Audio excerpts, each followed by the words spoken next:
अस्सलामु अलैकुम नाज़रीन, उम्मीद करता हूँ आप खैर व आफियत से होंगे। मेरी निगाहों के सामने से एक शेख शादी का वाक़या गुज़रा। मैंने सोचा कि इस वाक़ये को मैं आपको भी सुनाऊँ, क्योंकि इंसान को मशवरा करना चाहिए। मशवरे में बरकत है। मशवरा हुजूर पाक सल्लल्लाहु अलैहि वसल्लम ने किया, मशवरा सहाबाए कराम ने किया। लेकिन कुछ लोगों का आज के दौर में माइंड सेट है कि हमें सुनना सबकी है, करना अपनी वाली है।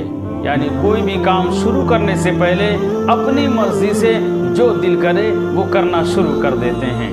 इसी तरीके से एक गरीब अपनी गुर्बत की शिकायत लेकर शेख सादी के पास चला गया और कहने लगा, मेरे बच्चे ज़्यादा हैं, आमदनी कम है और कोई ऐसा ज़रिया मुआश भी नहीं कि जिससे मैं अपने बच्चों का पेट पाल सकूं।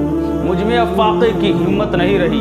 कई मर्तबा तो ख्याल करता हूँ कि मैं यहाँ से कहीं और चला जाऊँ, लेकिन फिर सोचता हूँ कि अगर मैं यहाँ से चला गया तो बाद में लोग मुझ पर ताना ज़नी करेंगे कि अपनी औलाद के मुताल्लिक कितना बेमुरव्वत निकला कि अपने ऐशो आराम के लिए अपने बीवी बच्चों को तंग दस्ती में छोड़कर चला गया। ऐ शेख, आप तो इल्म व हिसाब के माहिर हैं, आप ही मशवरा दीजिए, मुझे बादशाह की नौकरी में दे दें, आपका बड़ा एहसान होगा। उस गरीब की ये बात सुनकर शेख सादी ने कहा, बादशाह के नौकरी के दो रुख होते हैं, एक रिस्क की उम्मीद, दूसरा जान का खतरा। अक्लमंदों के मुताबिक रिस्क की उम्मीद में जान को खतरे में ना डालो। उस गरीब ने कहा, ऐ शेख, ये मेरे सवाल का जवाब नहीं है। शायद आपको मेरी दुखों का अंदाज़ा नहीं है। जब मैं बादशाह के साथ खयानत ही नहीं करूँगा तो भला बादशाह मुझसे क्यों नाराज़ होगा।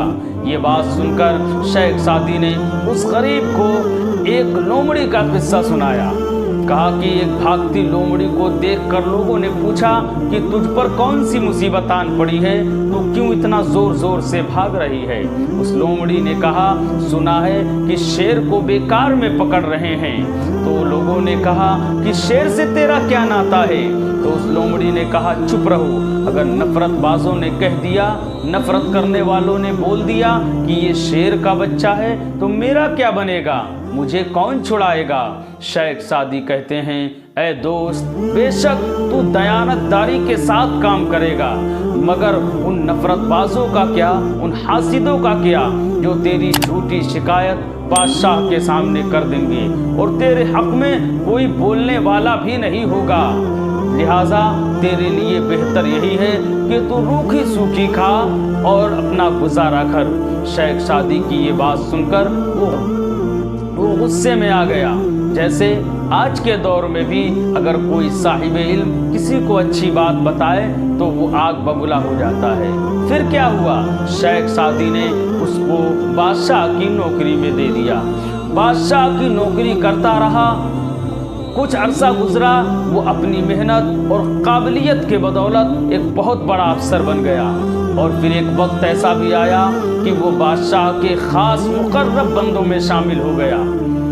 कुछ अरसा के बाद शेख सादी रहमतुल्लाह अलैह अपने साथियों के साथ हज के लिए तशरीफ़ ले गए।